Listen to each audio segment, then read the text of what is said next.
ইফতারের জন্য গরম গরম বেগুনি ভাজা হচ্ছে। আমাদের বাসায় সব ইফতারগুলো বাসাতেই বানানো হয়, যেমন বেগুনি, পেঁয়াজু, আলুর চপ, তারপরে হচ্ছে ছোলা ভুনা, এগুলো সব কিছু বাসাতেই বানানো হয়। আর কিছু কিছু জিনিস সেগুলো বাইরে থেকে নিয়ে আসা হয়।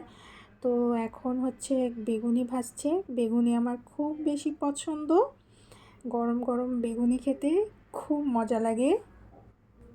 সারাদিন রোজা রেখে তেলে ভাজা জিনিসগুলো খাওয়া ঠিক না, কিন্তু তারপর এগুলো এত বেশি মজা লাগে যে কোনোভাবেই হচ্ছে এগুলো মানে ছাড়তে পারি না, না খেয়ে থাকা যায় না।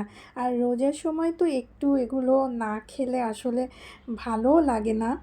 তো এই তো গরম গরম বেগুনি ভাজা প্রায় শেষ।